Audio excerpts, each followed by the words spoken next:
اعوذ باللہ من الشیطان الرجیم، بسم اللہ الرحمن الرحیم۔ شروع کرتا ہوں اللہ تعالیٰ کے نام سے جو بڑا مہربان اور نہایت رحم کرنے والا ہے۔ دعا ہے اللہ تعالیٰ ہم سب کو دین و دنیا کی کامیابیوں سے ہمکنار کریں۔ احباب، آپ کا دوست، آپ کا بھائی حکیم احمد رضا دیوان حاضر خدمت ہے۔ احباب، آج کل جس طریقے سے معاشرے میں جنسی بے روی ہے اور جس شخص کو بھی دیکھو اسی شخص کے موبائل میں طرح طرح کی نازیبا ویڈیوز موجود ہوتی ہیں، تو جب وہ تنہائی میں بیٹھے ہوتے ہیں تو عموماً جو ہے وہ ہاتھ کا استعمال کرتے ہیں، اور ہاتھ کا استعمال جو ہے یہ ازرو شرع اسلام میں بھی اس کی ممانعت ہے، کیونکہ یہ ایک فعل کبیح ہے۔ اور دوسری صورتحال یہ ہے کہ اس سے نفس کے جو رگ پٹھے ہوتے ہیں ان پر بہت برا اثر پڑتا ہے۔ ہوتا یہ ہے کہ عموماً نفس کے جو رگ پٹھے ہوتے ہیں وہ ڈھیلے پڑ جاتے ہیں، ان کے اندر غلیظ مواد پیدا ہو جاتا ہے، کیونکہ بعض لوگ اس کا استعمال باتھ روم میں کرتے ہیں، بعض بستر میں لیٹے کرتے ہیں، بعض ایسا ہوتا ہے کہ کسی چیز میں ایسی صورتحال سے بھی لوگ جنسی لذت حاصل کرتے ہیں۔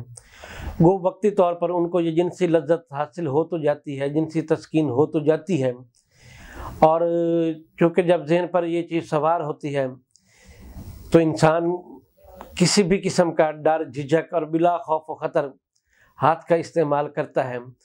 تو اس سے ہوتا یہ ہے کہ اعضائے رئیسہ جو ہیں وہ ان کے اوپر برا اثر تو یقیناً پڑتا ہی پڑتا ہے، لیکن نفس کے جو رگ پٹھے ہوتے ہیں وہ بالکل ڈھیلے پڑ جاتے ہیں، کمزور پڑ جاتے ہیں۔ نتیجہ یہ ہوتا ہے کہ جب ان کی شادی قریب ہوتی ہے پھر وہ طرح طرح کے علاج معالجے کرواتے ہیں، جگہ جگہ مارے پھرتے ہیں، لیکن صحیح معالج کا مل جانا یہ بھی انسان کی خوش قسمتی ہے، وگرنہ عموماً جو لوگ ہوتے ہیں چند کتابیں پڑھے اور نسخے بنانا شروع کر دیے، ایسے لوگ جو ہوتے ہیں پھر ان کو جو ہے وہ جنسی مسائل کا سامنا کرنا پڑتا ہے۔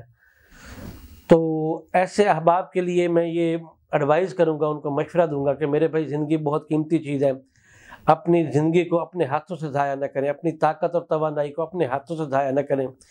یہ بہت قیمتی مادہ ہے، یہ حصول نسل انسانی کا ذریعہ بھی ہے، اور اگر آپ کی آنکھ کے اندر کشش ہے، آپ کے لہجے میں گھن گرج ہے، تو وہ مادہ تولید کی وجہ سے ہے۔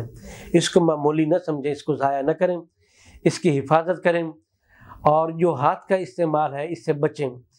تو آج میں آپ کے سامنے چند ایک چیزوں کا بڑا آسان سا نسخہ رکھتا ہوں مالش کا، وہ بنائیں اور نفس پہ استعمال کریں۔ اس میں روغن کنجد جو ہے وہ 5 تولہ ہے، مال کنگنی جو ہے وہ 6 گرام ہے، جائفل 3 گرام ہے، جاوتری 3 گرام ہے، خراتین اس میں 5 گرام ہے، زعفران اس میں 1 گرام ہے۔ یہ ایک طلا سا بنے گا، اس کو تیار کر کے آپ نفس پہ اس کی مالش کریں۔ انشاءاللہ تعالیٰ اس سے جو ہے نفس کے رگ پٹھوں کی کمزوری جو ہے، جو نفس کے نقائص ہیں جو بیرونی طور پر ہیں، وہ انشاءاللہ تعالیٰ اس سے زائل ہو جائیں گے۔ اسی کے ساتھ اجازت دیں اپنے بھائی حکیم احمد رضا دیوان کو۔ اللہ حافظ۔